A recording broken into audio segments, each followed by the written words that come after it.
other different types of dementia, and depending upon where the difficulties lie, that in the illness determines the course of treatment. You can. All you have to do is want to do it. Yes. Want to be it. When you set your mind to it, and this is who you are, and the grown men. We have the youth that we need to mentor, and we need to inspire, and we need to motivate. But I know, as a recent conversation between you and I, that you're also in the business of motivating grown men. Through that, I'm supposed to see God in it at every turn. So me going to the Sea of Galilee was to remind me of that, to refresh myself of that. It is all under control, that He does have it. It's just as clear as that fresh water that I saw.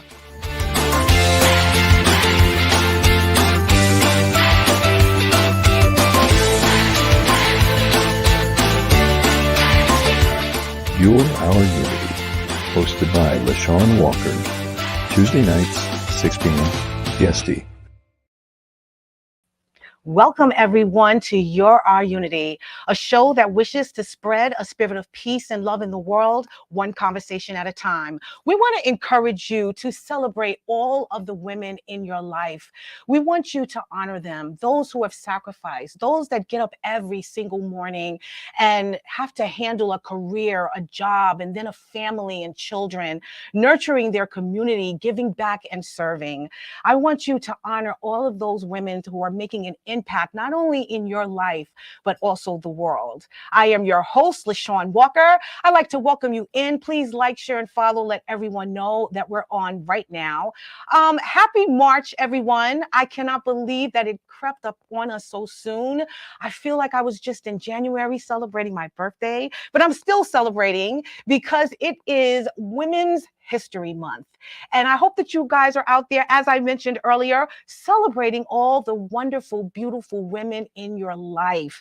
Women's History Month is a celebration of women's contributions to history, culture, and society, and has been observed annually in the month of March in the United States since 1987. Now, this month is to reflect on the often overlooked contributions of women to the United States history. So while we're, celebrating those from the past, Rosa Parks and Susan B. Anthony, and, people that have contributed to our rights, female women rights, and the progression of our equality and justice, all of those women are actually still in front of us today. I've introduced you guys to many trailblazers and history makers on the show, young Celine Ferdinand and Amaru, and we had Belinda here, all of these amazing people that are contributing to the progression of women in this world. So though we have Michelle Obama, and we also have Malala and Ketanji, and we have Greta, we also have those people right in our backyard, those in our community that are giving back, that are serving, that want to contribute to the betterment of this world. I hope that you're celebrating those that you see every single day. Honor them and reverence them. Let them know that you see them. Let them know that you are here to help them in the fight.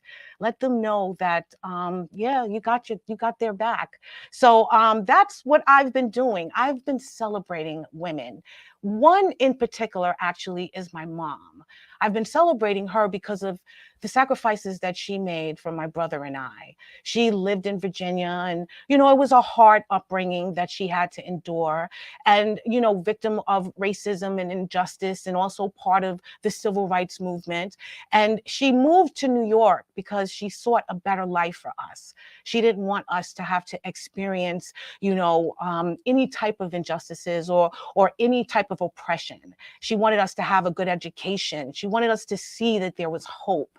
She wanted us to see that there was better for us in this world. And she wanted to give us the education and the environment to do that for us to thrive. So I want you guys, as I mentioned, to just really celebrate those women who have taken the time to pour into you, to nurture you, to help you, to guide you, to inspire you. Those that sacrificed everything that they could, maybe even their sanity, their peace of mind, to make sure that you had a better one. So again, as I mentioned, I'm all about celebrating this month. And we are also in the midst of celebrating something wonderful, a dream, a Gandhi and King dream. Starting from January 30th all the way to April 4th, we will be celebrating the nonviolence, the season of nonviolence. So as we've been celebrating women's rights, I also have two amazing guests here who are all about activism and advocating for those less fortunate, those that are in this world looking for a better path, and more importantly, those out there that need to be heard. They want to be their voice. So I have an amazing gentleman here, and the title of the show is Learn, Lead, and Serve. And we're going to be speaking to Mr. Lindy Peter Crescitelli. He is a renowned facilitator, educator, communication, and conflict resolution specialist. Mr. Crescitelli is the co-founder of the Institute for International Leadership, Nonviolence and Service, Learn, Lead, Serve Incorporated, and co-chairs are Mahatma Gandhi, Reverend Dr. Martin Luther King Jr. Season for Nonviolence Organizing Committee. For several years, he has been utilizing his diverse skill sets as an active NGO United Nations representative for Pathways to Peace. Mr. Crescitelli has presented numerous times at the United Nations, has prepared many young people to attend and to participate at the UN, including for the International Day of Peace. Mr. Crescitelli served throughout the United States as lead educator for American Civil Rights Educational Services. He also co-founded the Stand Up and Lead initiative that, among other things, addresses bullying and diversity in learning environments.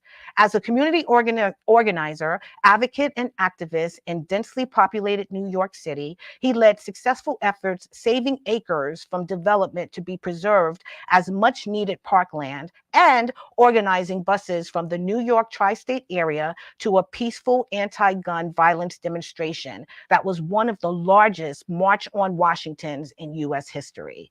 He also continues to work with numerous other community, corporate, and educational institutions in many places on diverse projects in various capacities. He's here to discuss the reason for the season for nonviolence.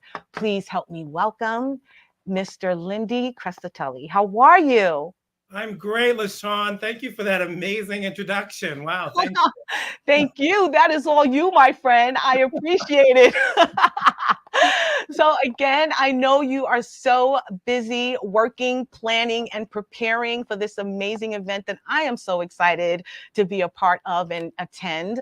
I was told by my friend, mentor, and my sensei, Shefik, that you guys hold this event every year and for the past 26 years. So I'm so excited to hear about it. And I want to delve right into it, but I want to also introduce Miss Sean Denise Landry. She's going to have to read you her bio, ladies and gentlemen. I left it on the printer. So Miss Landry, please welcome and tell us a little about yourself before we begin.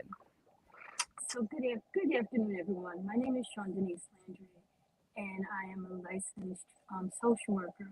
But I have been working with children who are at risk in marginalized communities and advocating for them to create their own futures and be empowered and enjoy all the rights that come with living in this country for approximately 30 years. I have always done volunteer work, not as extensive as Lindy, but my career is of service. And so I have worked with, the last 20 years, I have been working with the College of Staten Island Liberty Partnership Program, which is a New York State funded dropout prevention program. Oh, We help students stay in high school, but also graduate and have post-secondary goals and aspirations. And so that's what I've been doing. wow, that's amazing. So again, thank you guys for being here. As I mentioned, these two here are on the committee for the Gandhi-King Season for Nonviolence Committee.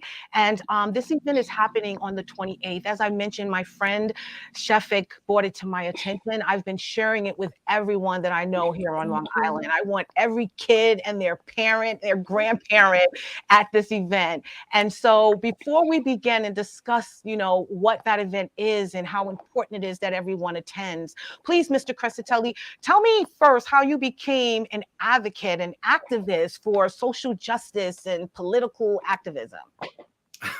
Wow. I know you have an hour, but that's a long story. Well, condense it for me. I'll try to tie it into the topic at hand. My mother believed in what was going on in the civil rights movement in terms of the integration of the schools. And they came over as I'm only a second generation American.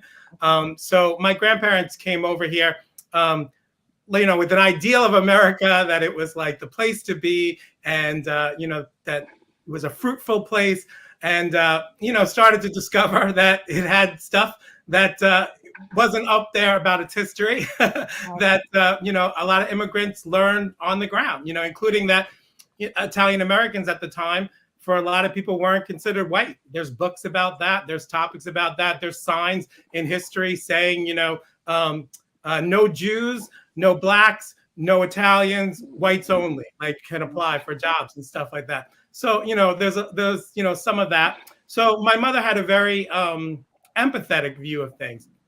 She saw how there was discrimination for the immigrants, and became an advocate herself, for anti-discrimination. So when it came time to actually, the schools to be integrated, a lot of the people were ignoring the zoning. Like, you were supposed to, in New York, go to your zone school for a while, right? So that schools would actually be integrated, like what we're going to talk about, our keynote speaker, supposedly had done with Brown versus Board of Education back in the 1950s and 60s.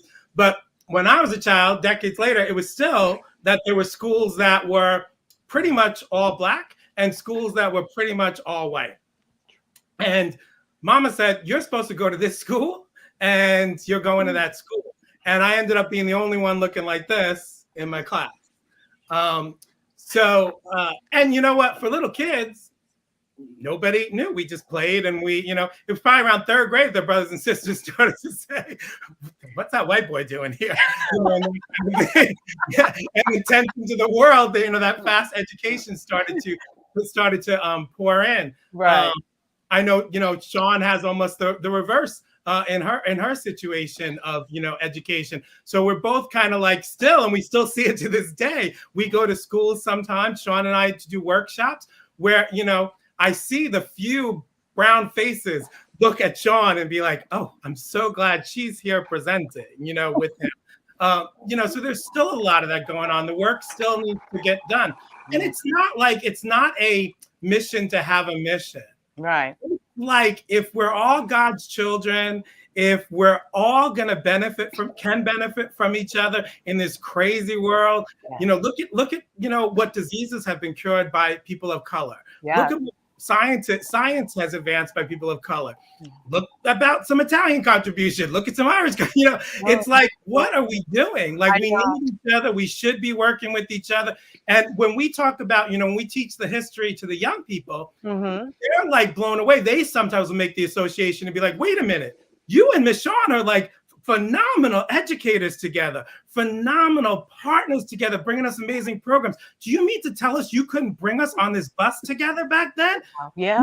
Mister, that's crazy. Yeah. That's crazy. And then they associate it with like where kids sit at lunch tables still to this day. Yeah. And then they start to, give those skills about, making a difference. So it's not like, to make a difference just to make a difference. It's like I see the joy added to my life by having true friends of all different ethnicities and all different skin colors, from having partnerships, from being educated by the people of the civil rights movement. So that is, a little bit of how, how I got into this.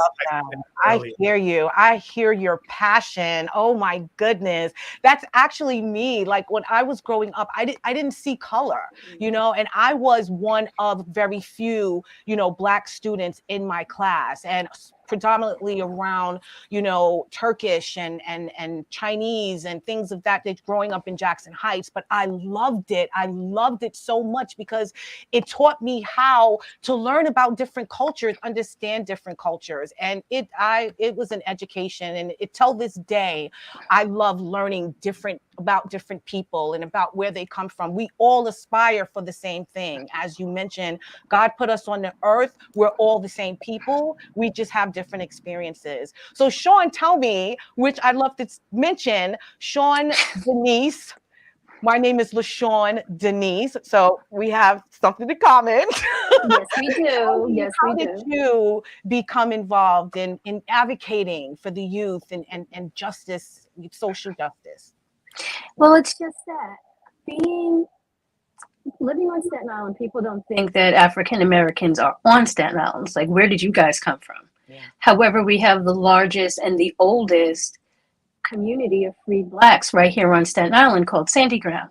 Oh. And so the idea that there are places that I shouldn't be, and people letting you know where they think you belong, and having to explain to certain people, I'm here and you'll deal with it. And there were no free tickets. Right. And so advocating started with advocating for myself, because I have just as much rights to be here as you do. Yes, you are absolutely Then right. Advocating for the students was, a voice for the voiceless. I am an avid history buff, but I come from a family of service. Right. My family has always given back to the community, worked with children in all different facets. My mother is a pastor, and so there were just certain responsibilities that come with living on this earth that you're supposed to help and assist and take care of, and in my case, empower others to be able to take care of themselves. Right. And so children have the least amount of power in the community. Right. All races of children have no power. They can't vote. They have no money. They are basically a commodity until they come of age. Yeah. And so they need someone to advocate for them. I got into this work because I wanted children to have a voice and someone to fight for them and someone to help empower them. And then I saw how entrenched systems were, where students weren't getting their rights, where we have all the laws on the books to protect everyone, and we have policies to protect people.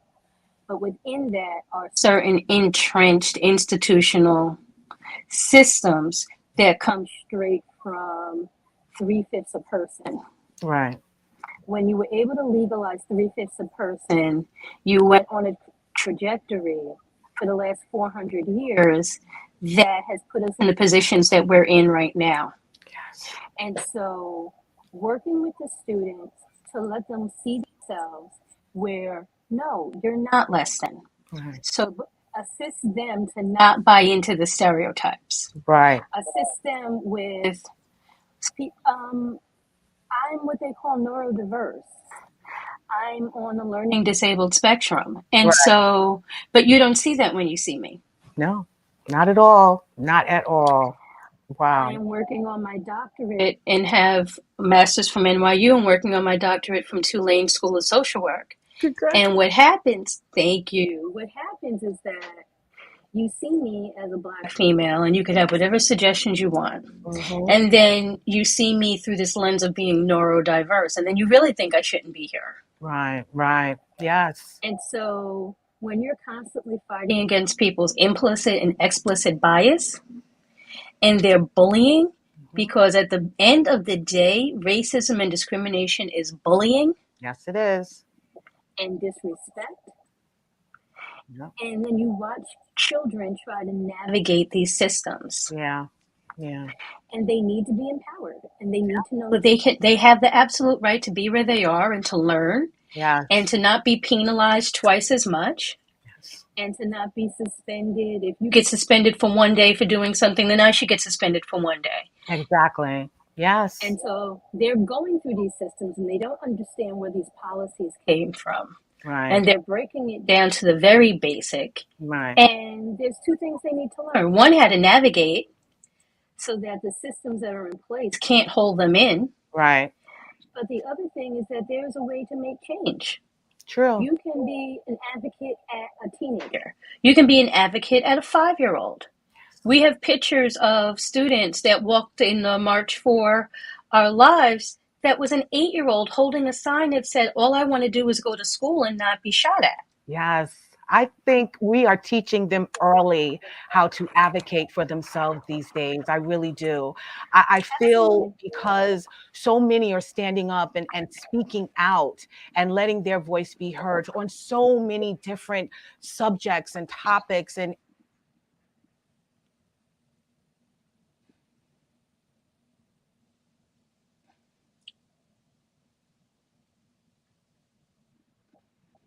on the TV and in the world, because we're all being affected by it at one time, and they have to see that, you know. So I love that. I love that, you know, you both are just all about empowering our youth, which is so very needed right now in this volatile world that we live in. Tell me, Mr. Crescitelli, I know that you are the founder of Learn, Lead, and Serve. What is that organization? And tell us a little about what its mission is. So it's literally like, it's funny you show that picture. That was the first event Sean and I worked on together. Which yes, it is. Girls Empowerment event. So I love that you showed that at the right moment, because that was part of the birth of Learn, Lead, Serve in its current form. It goes back quite a long time. Okay. We actually came up with the concept. George Anthony and myself came up with the concept for an Institute for International Leadership, Nonviolence, and Service in 2001, when we were working with young people in the wake of 9/11, and we had Muslim girls who were afraid to go to school, you know, wearing the hijab. We had so much ethnic tension. It dates back even earlier than that to our conflict resolution training, which all New York City schools had for a while after, you know, what happened in Crown Heights between people of color and the Jewish community. So there's like a lot of issues that built toward this.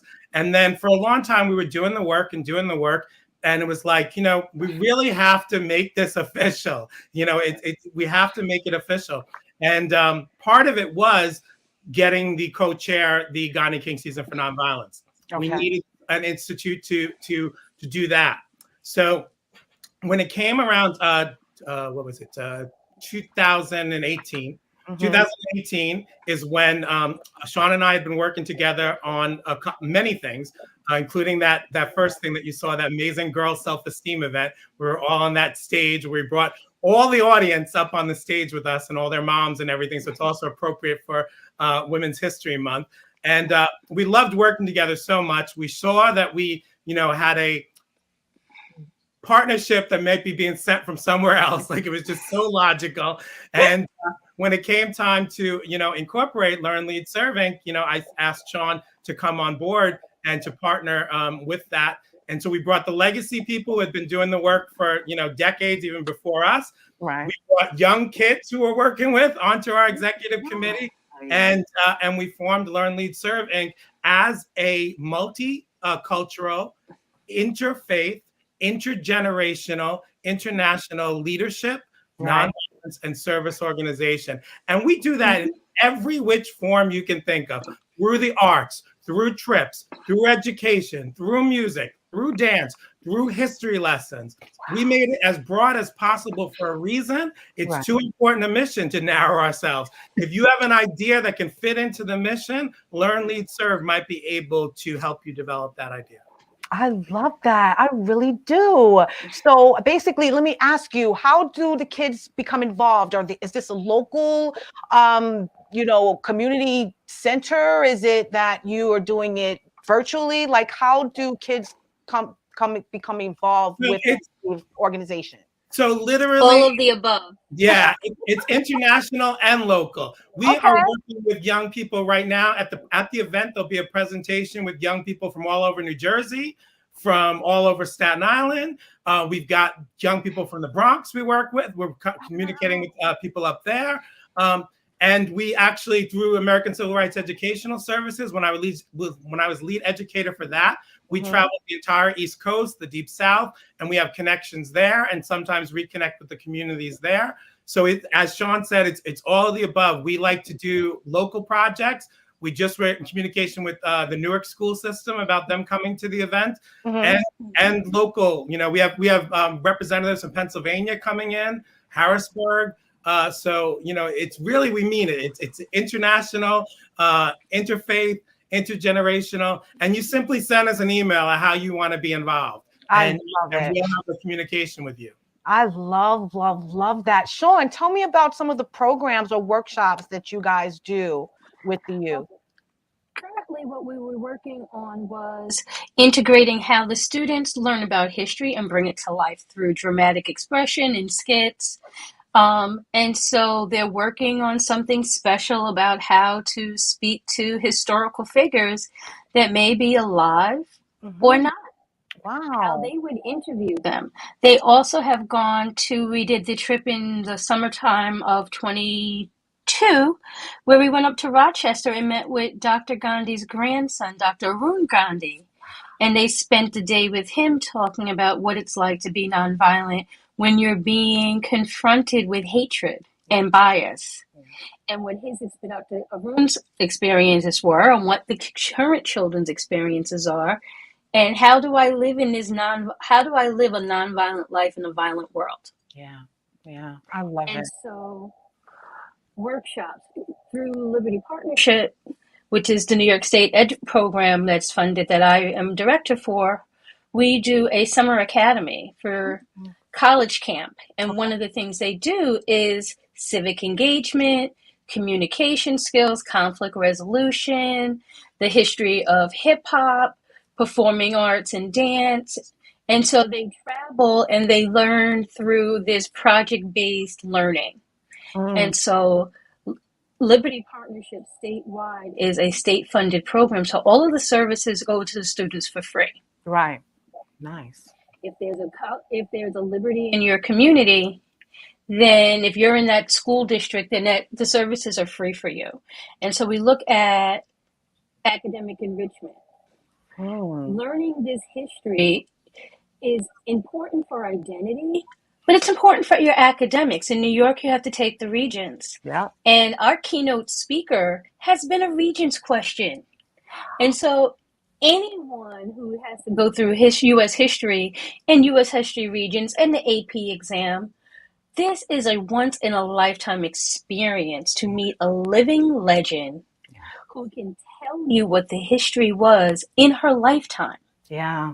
And then how do you promote peace? Some people promote peace through art.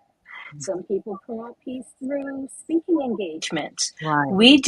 Lindy and I work together and we teach people how to communicate with each other in a way that is respectful. Civility is such a limited resource right now.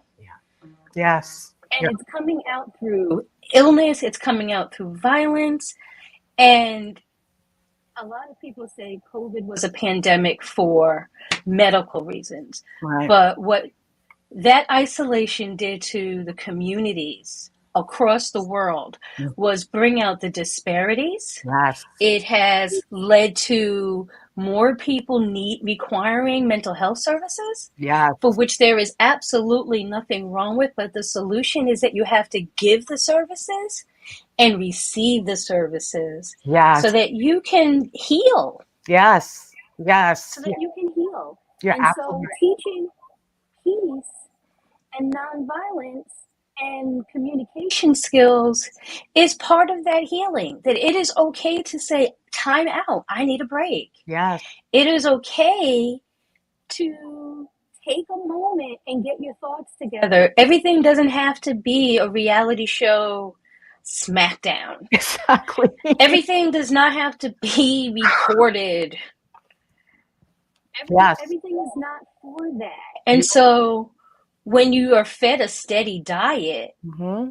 Of disparities and chaos and lack of communication skills that are effective, then you, as they used to say, you are what you eat. Exactly. Exactly. I So, totally agree with that. Yes, I agree with Lindy and that. I are You're our Unity's message, and its whole mission is to just cultivate this community of people who reawaken and redefine that love that was initially instilled in them at birth. And it's, through our life experiences, it's through just living and living according to others people's standards, other than our own, unfortunately, at times, is what changes the core of who we are. And that's why we become some of these people that you just mentioned. And the disparages the things that are problems are exposed at that moment, when you're put under, such stress and such duress because of your environment and what's going on around you. So I totally agree with everything you said. And I want to learn from you, Mr. Crescitelli, how do we resolve conflict? Real quick, the quickest way that you can explain it. How can we teach that? So we were just doing workshops with some of my favorites with the children's aid little kids in 3rd, 4th, and like 5th grade. And even the little ones can get it when you break it down, like you just said, simple. All a conflict is one set of basic needs smacks up against another set of basic needs, right? So I need to be funny because I'm not getting enough attention, or I think I want your attention. So I need to be funny. And Sean's there. So I make a joke because I need to be funny. The joke is at Sean's expense.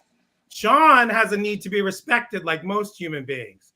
My need for you to be funny smacks up against Sean's need for respect. We have a conflict. Nice. It's really that simple. The conflict in and of itself is neither good nor bad. It just is. That's just what happened. And now it's what we do about that. Do we have the skills for Sean to talk it out for me? Am I approachable for Sean to say, I know you were just trying to be funny, but you insulted me. And I need respect. And I can't be treated like that. And do I have the listening skills? Or do we not even know we have choices? Do we go, you insult me, it's on. It's on. Oh, no, it's on. You insult me. And that's what young people and some adults don't know, that you even have choices, don't even know how to deal with the conflict themselves. So we break it down as simple as that, as a certified conflict resolution specialist, and then we elaborate. And those skills, what are so great about them is they're transferable to every relationship. Yes. When we teach it to staff in schools, we say we're giving these skills to work with the young people, but it's going to help all your relationships in life, romantic, family. Like, the skills are life skills. They're so, so important. Yeah. And the other thing is, when you empower young people, and really even adults as well, with conflict resolution skills, and as Sean said, with the communication skills that are so critical to go along with those, you're also empowering them. You're opening up a new world. Through teaching conflict resolution skills and leadership skills and effective communication skills hand in hand, a lot of people do one or the other. We've had so many young people selected to represent the United States of America, literally from the pool of the world, at the United Nations at the International Day of Peace. We've had several. You're going to see one on stage, doing a presentation at the event, at the Gandhi-King event. So we've had young people whose worldview was this small, and what they thought was possible for them was this small. And then they're speaking at the United Nations. And you know how I know how big that is? My dad was a sanitation worker. He said that was a nice way of saying a garbage man and a janitor. And I've spoken at the United Nations. Wow. And so that's what's possible. Yeah. Not what you are born into, not what the world sees you as, what we see you as, and you just live into it, and we make that a reality. Yeah. And when you see a young person speak at the United Nations, literally they're on the world stage, and they just keep on going. I love it. And we've had students for the last 2 years in a row Two spoke virtually, and one young man was literally on the floor at the United Nations in the fall. And so these are students that wouldn't have this opportunity, who didn't believe they could have these opportunities, all three of them, and all from all three different walks of life. And the one thing they have in common is that they're amazing and that they believed it. I love it. I love They it. just had to believe that they were amazing. Yes. And I love And that. then do the work. And do the work. Exactly. I love that you're encouraging it. I love that you're building the platform for them to also thrive and speak and stand. And I love the mission. I really do. Learn, lead, and serve, because that's really what it's all about for us to become a better people. So I want to ask you, we have been talking about the season for nonviolence. You mentioned that you met with, is it the nephew of Gandhi, Arun? His grandson. His grandson, yes. Tell me how the relationship developed between you and him, and you created you became a part of the Gandhi-King season for nonviolence organization. Yes. So the Gandhi-King season for nonviolence was formed in 1998. Okay. And it was formed by Dr. Arun Gandhi, Gandhi's grandson, and the King family. There's a great quote from Coretta Scott King, Dr. King's widow, at the first one, and it was formed at the United Nations. So how I became involved was as a young teacher. I was a classroom teacher for a while, and as a young teacher, I was invited to bring students to the Gandhi-King season for nonviolence at the United Nations. And there were two real events at the time that had student involvement at the UN. And one was International Day of Peace, and one was the season for nonviolence. And I saw the impact it had on the students I brought and myself, just the event and the speakers and the connecting of history. And it went on at the United Nations for about 16 years. 16 years, the first 16 years was at the United Nations. And then people aged out, people moved away, politics come into play. And it was like, it doesn't have another home, and there's nobody willing to co-chair this event that has been so impactful and is celebrated all around the world and all around the country. And so my colleague and I said, wait a minute, really? No one's stepping up to co-chair this? And all our students were like, this can't die. We'll help. Some of them that were young adults now. And so we, met with the people who had been running it. And, Dr. Gandhi was the co-founder of it and stuff, and said, we're going to continue this. This can't die. And we got the support we needed from, everywhere. And so we now have been since first my colleague George Anthony and myself, and now Professor Sean Landry and myself, co-chairing the Gandhi-King season for nonviolence for the past several years, beginning in 2014 was my first year as co-chair. That's awesome. That is awesome. Tell me, Sean, about what this organization and what it actually does, especially on a yearly basis that you guys are actually putting on these events. I'm sure you're working all year long, right? Okay. So tell me a little about what you guys do. Well, as you said very correctly, is that we work 12 months out of the year. But during the season of nonviolence is when people see us the most. Okay. And so what happens is that we have been meeting with young people and discussing who do we want to have for a keynote speaker since Thanksgiving. We've had small conversations. We've had large conversations. Last 2 years, we were able to have, but not this year, interfaith communications where we sponsored a Zoom conference for interfaith leaders to talk about the importance of peace and how it connects to faith and how it connects through unity and all different walks of faith. Right. And so we've had those conversations via Zoom back when Zoom was our only way to come out and play. Right. And so now what happens is every year that we have a group of people who are involved in helping plan this event, or their or their chairs or their speakers, they stay on and join the committee. Wow. And so then we have little events all over, like the Rochester event was students who had helped build the Learn, Lead, Serve that year and do all the background work, because we have high school and college students and junior high school students. Right now, we just have high school and above that are attending meetings on their phones and helping us plan. Oh, wow. And so everyone is involved. The beauty of Learn, Lead, Serve and the Season for Nonviolence is it's intergenerational. Okay. So our speaker was a teen in the 60s, in the 50s. Yes. She's interacting with teens now, helping design her itinerary, develop interview questions. They will be there as her what is the word I want to use? They're her assistants. Okay. While she's here in New York City that day, she will have someone assigned to her to help her navigate the whole day. Nice. I love that.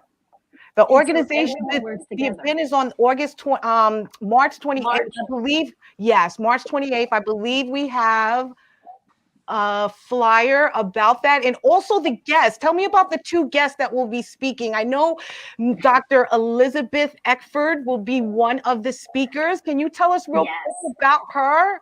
Yeah. So the reason the Season for Nonviolence is when it takes place is from January 30th, which is when Mahatma Gandhi was assassinated. Okay. Violence, all the way to April 4th, which this year will mark the 55th sad anniversary of when Dr. King was assassinated.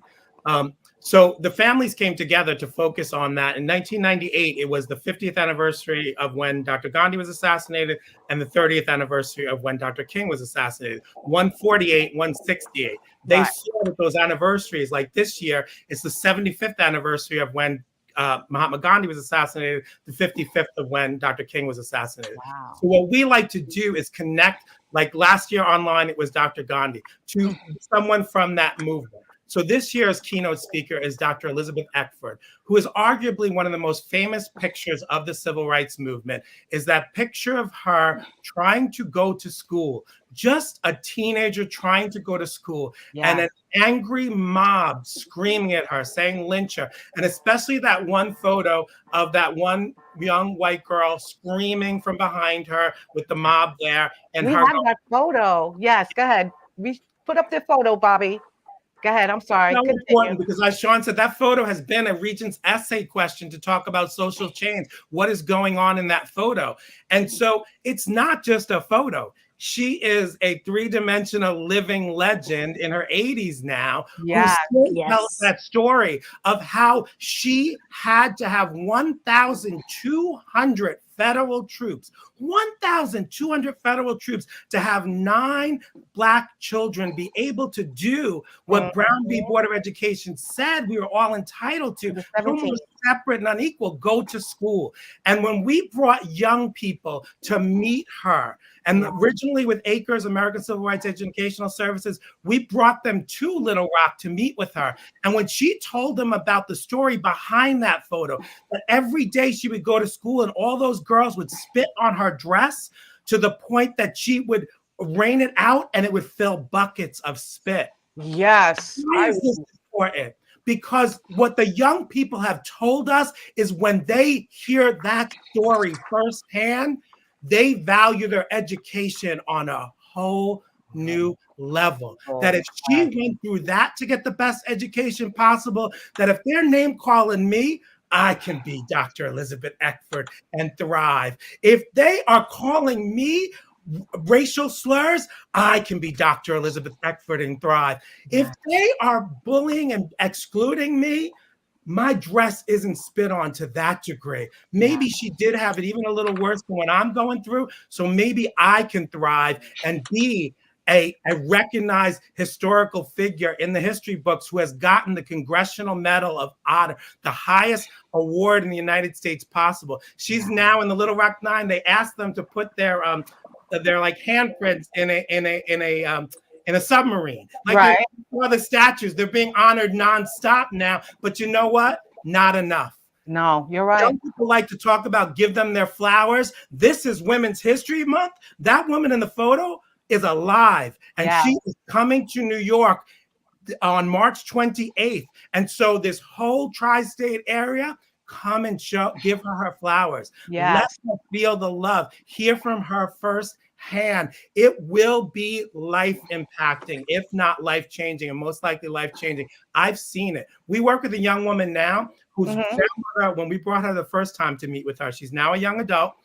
Her grandmother was trying to tell her about, please don't use the N-word like that. I know you spell it different, A, and think it's respectful and friendly, but grandma heard that word and it was scarring. It gave me PTSD. And I'm trying to tell you about the history. It's important. And she was like, Grandma, you're just old. Grandma, you're just old. She came back from meeting Elizabeth Eckford and said, Grandma, I apologize. Grandma, tell me all about the history. And she has a profound relationship with her grandmother to this day. And now she's running a philanthropic wing of a major tech company. And she said to Elizabeth Eckford, we got him on the phone to prep for this coming up. She said, Dr. Eckford, that wouldn't have happened without you. Wow. And Elizabeth Eckford felt it. She said, I wonder when I speak to young people, the long-term impact. That's the kind of impact possible if you get yourself there to be physically in the same place. We had to go online, because of COVID for the past couple of years. There's nothing like physically being in the same room with a legend. Yeah, really I could imagine. And I am excited about experiencing that as well. And even at my age, I still yearn to connect with my, my history and the people who have paved the way for who and what I am doing and who I am right now. So I think that is so very, very important. So tell us a little about Sergeant Danny Garcia. I understand the walking man is also going to be there. So tell us a little about him. Yes, so Sergeant Danny Garcia, known as the Walking Man, has literally walked around the entire planet pretty much. He has met with 4 presidents, the Pope, Mother Teresa. He has made it his life's mission to do walks because the walks get attention, and he's approaching 80. He doesn't mind me telling you his birthday's coming up. He's going to be 78. Happy birthday, Sergeant Danny. He's amazing. And he inspires young people. And also that connection between those who fight for our freedom, not being barbaric, being people who love peace. That's so important. We have young people that go into the service who learn peace mission. We've had some of them say, my unit, I'm using the conflict resolution skills in the Middle East. And they're like, where did you get these skills? So we want young people to know, no matter what your path, it doesn't have to be that, like, if you need to defend yourself, that you are giving up on a passion for nonviolence, a passion for peace. So Sergeant Danny's message is so important. And he's walking up from Florida, doing a walk again, all the way up from Florida, walks all the way from Florida to here, little walks all on the way to raise funds for charity, to call attention to young people, to promote peace. And he will be walking into our event and presenting a flag to Dr. Eckford, who also, because of those 1,200 troops that President Eisenhower had to call in, National Guard was there to protect her, the Arkansas National Guard. She went to them 3 times and thought, oh, they're going to help me get in, and was so shocked that those men with guns needed to be so mean to a little girl like her. But then President Eisenhower, and that's because of the pressure of the whole country and the eyes of the world in this medium, in its old form of television, putting the pressure on, he sent 1,200 troops to escort them in.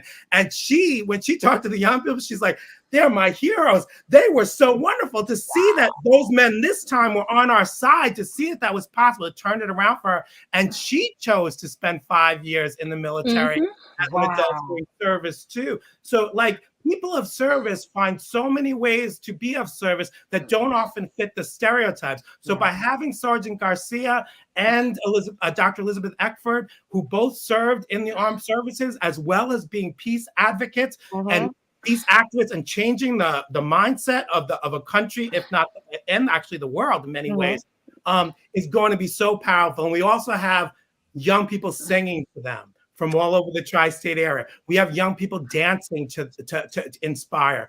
We have Harriet Tubman herself, which is an actress that has made it her mission, her passion, to present Harriet Tubman presentations to young people. So much that's going to be there. And that's why Learn, Lead, Serving has for the past many years been the prime sponsor, along with Pathways to Peace and so many other organizations. That Sean said that if we named all the partners, it would take an hour. But like we like to partner with so many organizations, and please, know that so many groups contribute to this event, and we're just like the overarching house where all these amazing groups come into and help us put on this event that is going to be singing, dancing, keynote speaking, probably some tears, a lot of cheering. And we do a world flag ceremony where we have all the flags of the world represented. And there's an organization that started in Japan called May Peace Prevail on Earth International that started that. It's been every Gandhi-King season for nonviolence event. And so the whole world will be there with beautiful young faces waving the flags, and us literally ending with messages of peace, and then talking about how we're going to take this day forward. So it's not just a day, but how we're going to use this inspiration to bring back to every school and to every community. And that's why we want every community. If you are watching this, go to GandhiKingSFN.com, get your tickets. They are getting full. We just got 100 new students from Newark today. Nice. 100 more from Staten Island, 100 more from Brooklyn. And, so we want Long Island. And until that place is full, we will and by the way, not just for students. If Grammy wants to come, if a young person performing and wants to bring auntie, you want to bring your cousin, you want to bring your pastor, senior citizens, because it is a school day trip, ask the seniors to come out. They might have stories about their own, about when they saw the Little Rock Nine on TV and how it impacted them, or marching in Selma or something like that. So it's going to be, as always, amazing. I could imagine. I'm looking forward to it. And I have been spreading the word, and I've been telling parents, even if you got to take your kid out of school for the day, you do what you need to do to make sure they're part of this amazing event. I want, real quick, before we go, Sean, please tell me something that you want us to know about this event, or how important it is for all of us to be there, and what is on your heart. This event is life-changing. For some children, it is that moment that they look back on as a touchstone. For adults, it can be a recognition of what their experience was. For teachers, it brings history to life. And for everyone, it's a call to action. You can make a change in your community, in your little neck of the woods. And if I make a change, and LaShawn makes a change, and Lindy makes a change, before you know it, we've changed the community. And if you've changed the community, you can change the world. And I want everyone to know that they live with that type of power. You don't have to be a negative stereotype. You can change the world as a doctor, as a nurse, as a sanitation worker, as an engineer. Just find your passion, lean into it, do the work, embrace your faith, and go and move forward. Yes. Amen, my friend. I love it. So we're going to put up the event real quick. It is happening March 28th. It is on a Tuesday. So I'm so sorry, everyone. I won't be here on that Tuesday recording the Your Our Unity show, because I will be at the Gandhi-King Season for Nonviolence event, and I am super excited. Please, my Long Island people, get out there. Please, there's the website there, Gandhi-King.com. Go on there, check it out, get your ticket. I am so happy and so glad that you guys came. Thank you so much, Mr. Crescitelli and Mrs. Landry. I so appreciate you. I really, really do. It is going to be an awfully beautiful event, and I cannot wait to meet you guys. Thank you for having us. We are so excited and welcome to be here. And we just want to continue to spread peace. Yes, and we will, my friend. So I want to get real quick to the Dare to Be You. And it is so simple. One dream can change everything. And literally, that is what my guest just said. Mr. Crescitelli, as well as Miss Landry, made that it's so clear that all you have to do is believe in the dream and just put in the work, make it happen. Put in all of the passion and drive and desire that you have into that one thing that you know is your purpose, and move forward in it. And with the support of your family, your community, as well as people like Mr. Crescitelli and Miss Landry, there is nothing in this world that you will not be able to achieve. So I'd like to thank you both for being here. I truly, truly appreciate it. We want you guys to check out this event, please. Mr. Crescitelli, before we go, I think we got maybe 30, 40 seconds. What would you like to leave us with? I want to see you, just like I want to meet LaShawn. I want to see you. Tell me you saw us on this program. You are our unity. By being at this event, you are living our unity. So I know it's going to be busy, but wave, or when you go to the website, there's a little thing of how you found out about us. Say you found out about us from You're Our Unity, okay? So we know that impact, and we will share those names with LaShawn so she knows the impact she's having, and that you probably, I always say, you never forget who brought you to your first season for nonviolence event. And you never will. You really won't. And so for some of you, it's going to be LaShawn and us. Let us know that. The tickets are free, thanks to wonderful sponsorships. New York Society for Ethical Culture, our hosts, donating the space. It's a beautiful hall. Young people are going to be on the same stage as Ed Sheeran recently. We tell them that you can watch a video of Ed Sheeran performing there, and now our little children from all around the tri-state area get to be on that same stage. It's a beautiful day.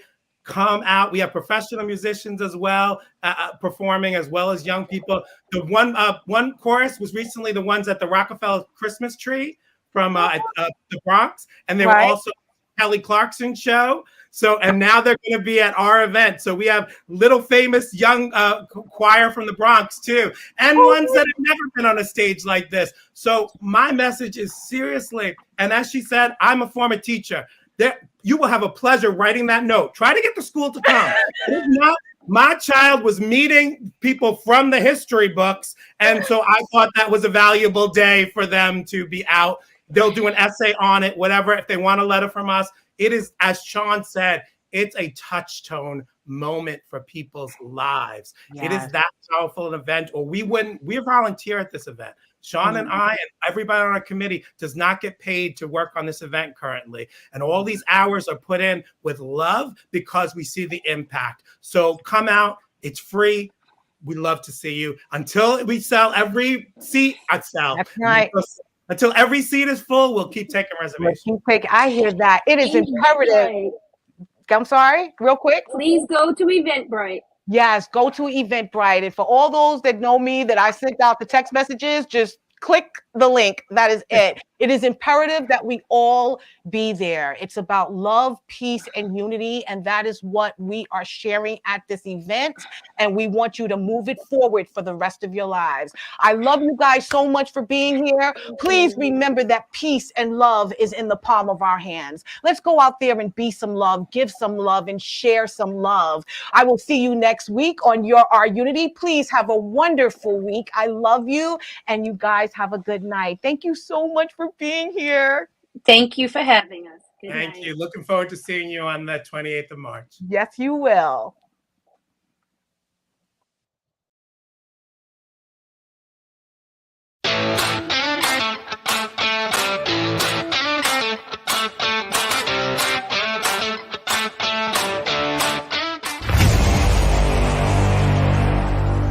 Strong Island Entertainment.